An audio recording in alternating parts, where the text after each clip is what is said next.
오늘 저는 회복을 꿈꾸라 그런 제목으로 하나님의 말씀을 전하겠습니다. 미국의 메릴랜드에 가난한 고학하는 청년이 있었습니다. 그는 매일매일 방문 판매를 다녔는데 어느 날 저녁입니다. 너무너무 허기가 졌어요. 그런데 수중에는 10센트 동전 하나밖에 없었습니다. 그래서 너무 배가 고파서 어느 집 현관문을 두드렸습니다. 그러자 한 소녀가 나왔고 이 부끄러움이 많은 청년은 차마 배고프다는 말을 못하고 물 한 잔만 주세요. 이렇게 말을 했습니다. 그런데 그 소녀는 그 청년이 배가 고픈 것을 알고 큰 컵에다가 가득 우유를 담아왔습니다. 이 고학하는 청년은 단숨에 이제 우유를 마시고 온몸에 힘이 솟는 듯 했습니다. 청년은 이렇게 말했습니다. 멋쩍은 모습으로 우유값으로 얼마를 드리면 될까요? 라고 물었습니다. 그때 소년은 이렇게 말했습니다. 우리 엄마는 남에게 친절을 베풀면서 돈을 받지 말라고 하셨어요. 그리고 이렇게 말씀하셨죠. 예수님 앞에서 겸손히 행하되 오른손이 하는 일을 왼손이 모르게 하라. 이렇게 하셨습니다. 이 말을 듣고 청년은 그동안 학비를 마련하기 위해 힘들어 공부하고 포기하려고 했지만 다시 힘을 내기 시작했습니다. 그날의 우유 한 잔, 그리고 정말 오른손이 하는 걸 왼손이 모르도록 남을 겸손히 돕고 섬기라고 하는 이 말이 가슴에 참 못처럼 박히게 되었습니다. 자, 그리고 10년이 지났습니다. 어린이 된 소녀, 우유를 주던 그 소녀가 병을 얻었죠. 큰 병에 걸렸습니다. 그 도시의 병원에서는 고칠 수 없는 중한 병이었기 때문에 큰 도시에서 전문의를 모셔와야 했고, 그런데 그 전문의로 모셔온 하워드 켈리라고 하는 의사는 그 소녀에게 우유를 얻어 마셨던 바로 그 청년이었습니다. 켈리 박사는 단번에 그녀를 알아보았습니다. 그는 모든 정성과 의료의 기술을 총동원해서 치료했고, 그녀는 켈리 박사의 정성 어린 치유 덕분에 극적으로 건강을 되찾았습니다. 그녀는 죽음의 문턱에서 살아났고 퇴원을 해서 이제 진료비 청구서를 받았습니다. 그녀는 진료비 비용이 엄청나게 많을 것을 걱정하고 청구서를 보았습니다. 놀랍게도 그 청구서에는 이렇게 적혀 있었습니다. 우유 한 잔으로 이미 다 지불됐음. 우유 한 잔으로 이미 다 지불됐음. 근데 그 청년은 바로 세계 최고의 병원이라고 할 수 있는 존스 홉킨스 병원을 설립한 하워드 켈리 박사였습니다. 여러분 한번 잘 생각을 해보십시오. 따뜻한 우유 한 잔을 주님의 사랑으로 겸손히 대접을 했을 때 가난한 이 청년이 용기를 냈습니다. 그리고 오른손이 하는 것 왼손이 모르도록 하라고 하는 이 가르침을 가슴에 그저 교훈처럼 받았습니다. 의사가 됐고 이 사람은 사랑으로 이웃을 섬겼습니다. 여기서 끝난 게 아니죠. 세계 최고의 대학, 병원이 되는 것입니다. 그 시작은 우유 한 잔입니다. 우유 한 잔. 믿음과 사랑으로 베푸는 우유 한 잔. 냉수 한 그릇이라고 할지라도 결단코 상을 잃지 않겠다 했습니다. 지금 우리는 너무 각박한 세상 가운데 살고 있습니다.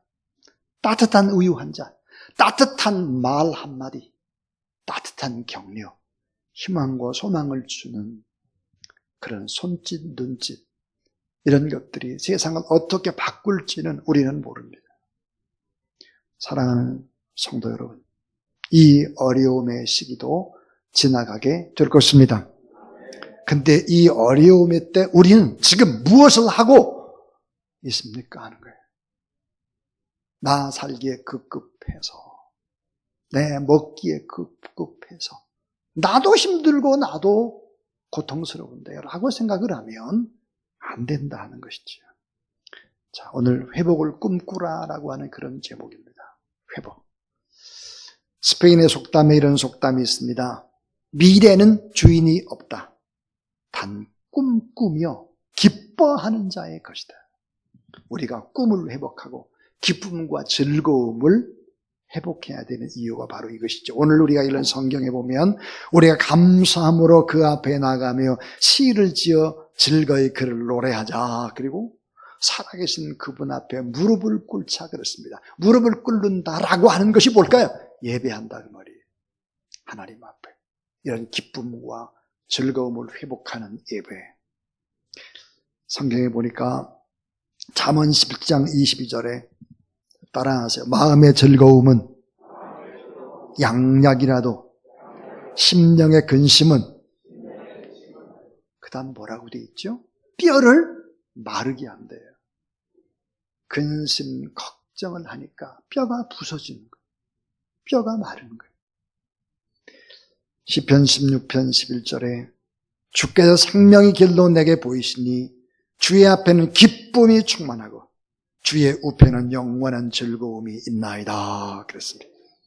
이사야 선지자는 이런 고백을 하죠.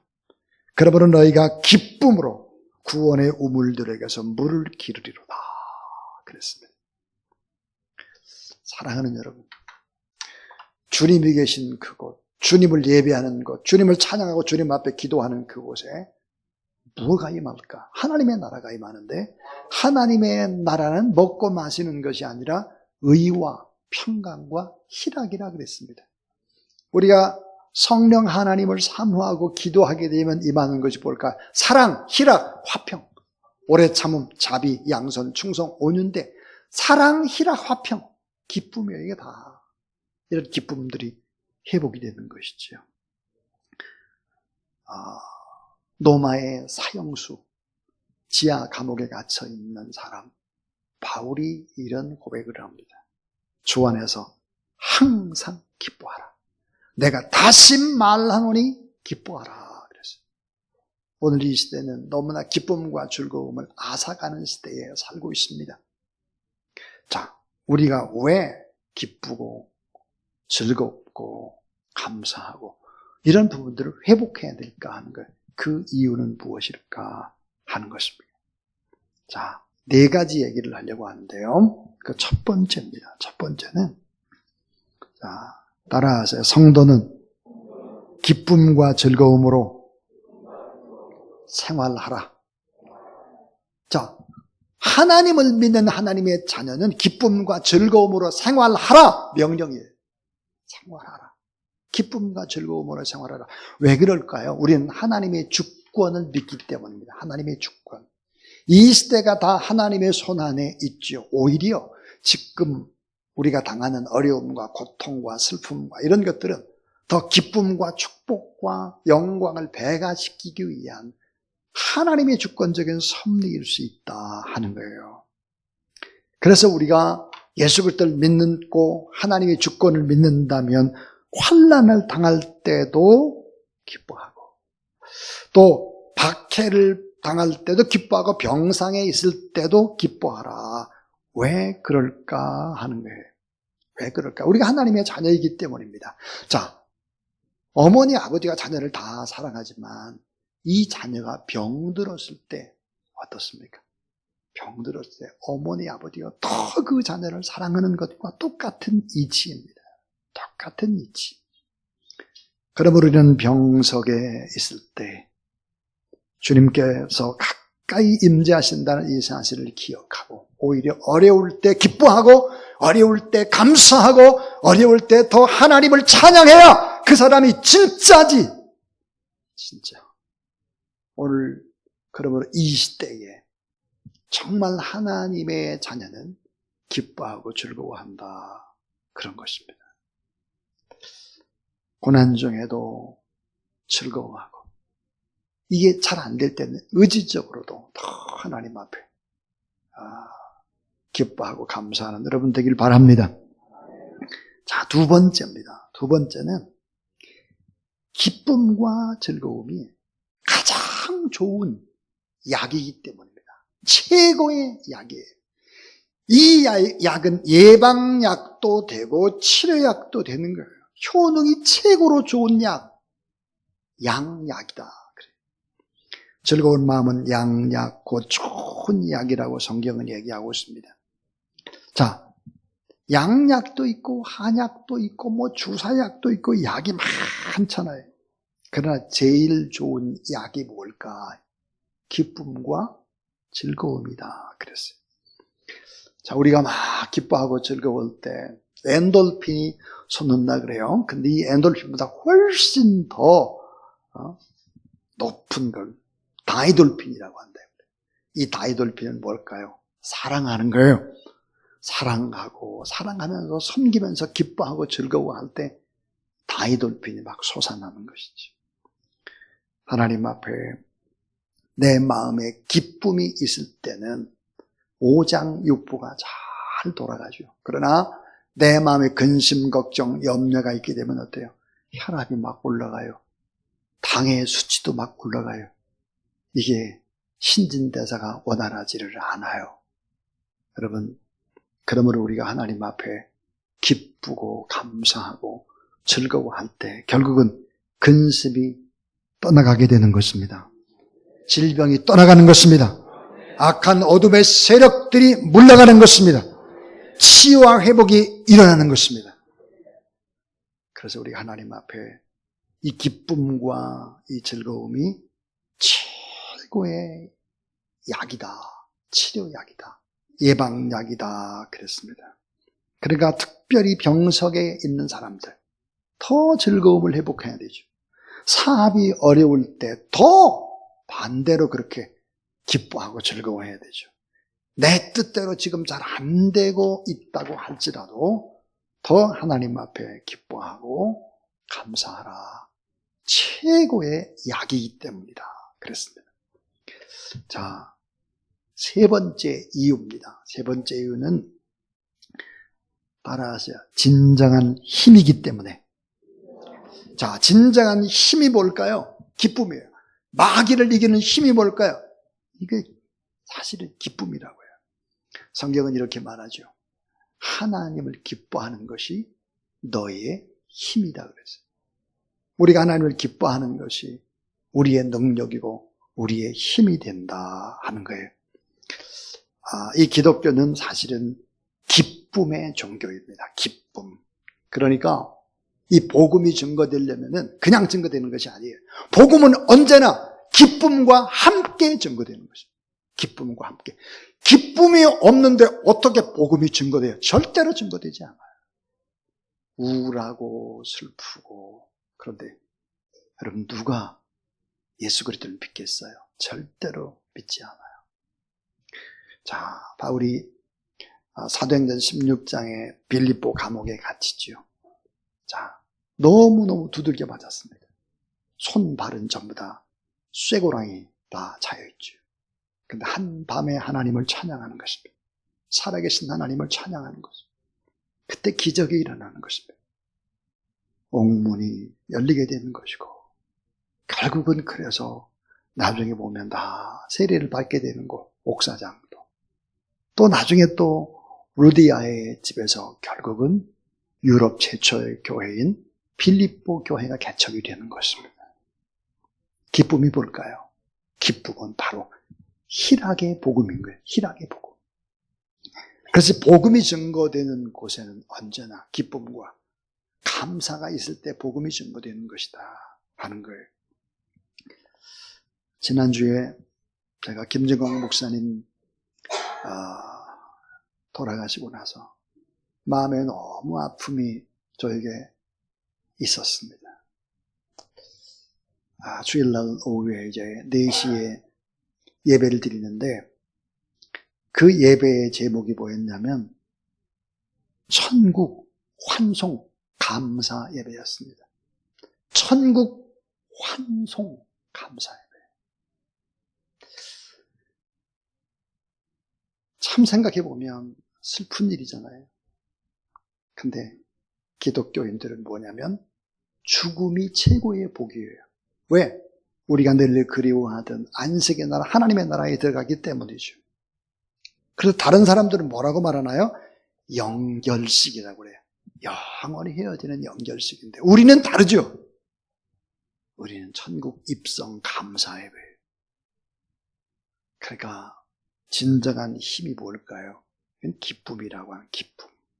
따라하세요. 나의 기쁨을 너에게 주노라. 주님이 말씀하세요. 나의 기쁨을 너에게 주노라. 요한복음 17장 예수님의 마지막 대제사장의 기도 가운데 하나님 아버지 앞에 기도가 뭐냐면 하나님 제게 주신 기쁨을 우리의 제자들에게도 우리 사람들에게도 저들에게도 허락하옵소서였습니다. 자, 세상에서 너희가 환난을 당하나 담대하라.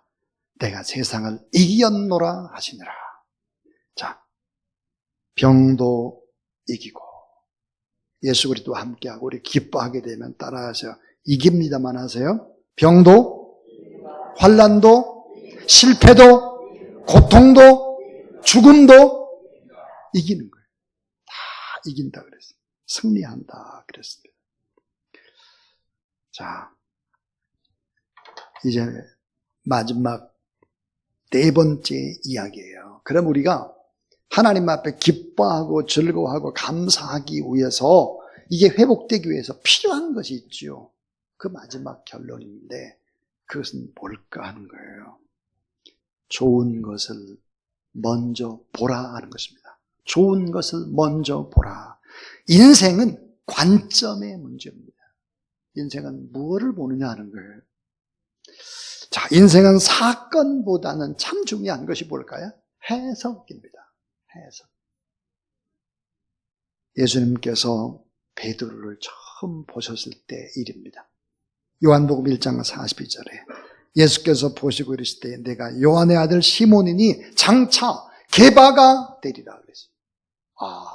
엄청난 얘기. 내가 요한의 아들 시몬이니 장차 게바가 되리라. 시몬이라는 뜻 여러분이 이미 잘 알고 있는 것처럼 시몬이라고 하는 것은 작은 모래알입니다. 흔들리는 갈대입니다. 내가 지금은 요한의 아들 시몬이다. 그죠? 모래알과 같고 흔들리는 갈대와 같다. 근데 장차 게바가 되리라. 이 게바 베드로입니다. 게바의 뜻이 무엇이죠? 커다란 바위, 반석을 의미하는 거예요. 예수님께서는 처음 베드로를 만나시고 그렇게 말씀을 하셨어요. 인생은 뭐라고 그랬어요? 관점이에요. 뭘 어떻게 보느냐 하는 거예요. 자, 인생은 사건보다 해석이 너무 중요한 거예요.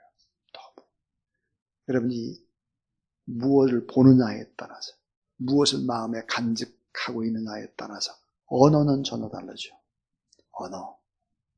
이 말이 얼마나 무섭습니까? 여러분 따라서 말의 결과를 미리 생각하라. 말의 결과를 미리 생각해야 돼요. 이 말이란 그냥 말이 아니에요. 하나님이 다 들으시죠. 말 이 자체는 어때요? 다 결국은 우리의 말대로 하나님이 일을 하시는 것이죠. 그래서 이 말이라고 하는 것은 제2의 창조와 같아요.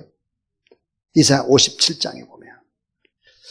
그래서 이 어떤 말을 해야 될 것인가 하는 거예요.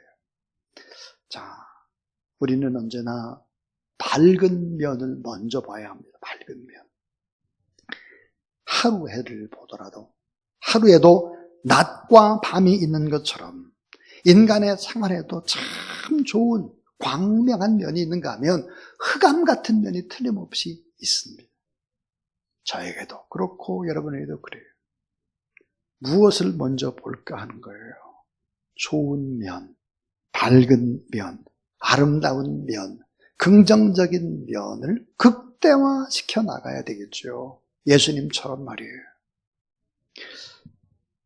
이런 얘기 있습니다. 옛날 어떤 할머니에게 두 아들이 있었어요. 맏아들, 첫째 아들은 장사, 집신장사라는 거예요. 집신장사. 둘째 아들은 남학신 장사죠. 남학신. 그런데 이 할머니는 비 오는 날이면은 맏아들의 집신이 팔리지 않는다고 생각하고 막 너무 염려를 하는 거예요. 햇빛이 쨍쨍 찌는 날에는 또 뭘 걱정할까. 둘째 아들 남학신이 안 팔리구나, 이게. 비 오야 팔리는데, 이게. 그러니까 이래도 걱정 저래도 걱정이에요. 그때 자기 아들이 와서 그 광경을 보고 이렇게 말했다는 거예요. 어머니, 생각을 좀 바꿔보세요. 자, 비 오는 날이면 내 동생의 남학신이 잘 팔릴 테니까 감사하고, 해가 쨍쨍 지는 날이면 집신이 잘 팔리니까, 큰아들께 잘 팔리니까 좋고, 그러다 보면 계속 이래도 좋고 저래도 좋은 거니까 좋은 쪽으로 생각을 해야지 왜 반대로 생각은 하십니까? 이렇게 말했다는 거예요. 사랑하는 성도 여러분, 우리가 너무 좋은 것들이 많죠. 참 아름다운 것들이 많고 잘하는 것들이 많은데 어떻게 그 많은 것 가운데 어떻게 나쁜 것만 콕콕 찍어가지고 그렇게 확대를 할까요? 이러면 안 되는 거죠. 잔 맥스웰의 글 가운데 이런 글이 있습니다. 어떤 사람에게 하는 일마다 시비를 거는 원수 같은 방해꾼이 있었다고 합니다. 뭔가 좀 시도하려고 하면 이 방해꾼이 나타나는 거예요. 계속해서. 그리고 자신의 발목을 잡고 속을 뒤집어 놓는 나쁜 방해꾼이 있어요. 어느 날 그 원수 같은 놈, 그 놈이 번거지를 눌러 쓰고는 홀로 길을 걷고 있었습니다. 이게 완벽하게 이 번거지 쓴 저놈 저거를 끝장을 내야 되겠다 이런 생각을 하고 이 번거지를 붙잡고 확 벗겨버렸습니다. 그 순간 그 원수의 모습이 바로 나 자신이었습니다. 중요한 건 뭐예요? 나 자신이죠. 나예요. 어떻게 다른 사람입니까? 나지. 언제나 내 스스로에게 물어봐야 합니다. 주님의 십자가를 바라보며 물어봐야 합니다. 나보다 더 악한 사람이 있을까? 나보다 더 게으르고 나보다 더 간사하고 나보다 더 이기적이고 그런 내가 없다고 주님이 늘 언제나 주님의 십자가를 보면 그렇게 말씀을 합니다. 여러분, 악한 사탄의 세력은 도적질합니다. 뭘 도적질할까요? 기쁘고 즐겁고 감사하고 도적질이에요. 풍성한 거 도적질이에요. 그리고 나쁜 쓰레기를 집어넣어요. 어두운 거, 분노, 절망, 우울, 원망, 두려움 이런 거 막 집어넣죠. 우리는 알아야 합니다. 우리가 하나님 앞에서 기쁘고 즐겁지 않는 한 복음은 절대로 증거되지 않습니다. 가정 안에서 복음 안 돼요. 증거 절대로 안 돼요. 나라와 민족, 열방보다 다 기뻐 뛰고 즐거워할 때 복음이 능력을 발휘하고 힘을 발휘하고 악한 세력을 이겨나가는 것이다. 자, 병 가운데 전염병이 있죠. 그 감정도 전염이 됩니다. 감정이 어떻게 전염될까요? 자, 부정적인 것의 전염의 속도가 긍정적인 것보다 4배가 빨라요. 4배. 제 얘기가 아니고요. 심리학자들이 얘기해요. 그냥 나쁜 얘기를 조금만 흘리면 어때요? 나쁜 얘기는 막 4배의 속도로 쫙 퍼져요. 좋은 얘기는 잘 안 퍼져요. 안 퍼져요. 그러니까 여러분, 긍정적인 것이 전파되지 않으면 안 된다는 것을 알아야 합니다. 교회는 그런 것입니다. 교회는 꿈을 팔고 하늘에 대한 그리움을 팔고 그리고 많은 사람들을 사랑하게 하고 그 사람들을 끌어안고 기뻐하고 그런 아름다운 공동체가 교회인 것입니다. 사랑하는 여러분, 지금 우리의 삶의 자리가 어려워도 지금도 감사하고 힘을 내는 그런 여러분들에게 주의 이름으로 축원합니다. 반드시 회복될 줄로 믿습니다. 반드시 잘 될 것입니다. 반드시 역전될 것을 믿습니다.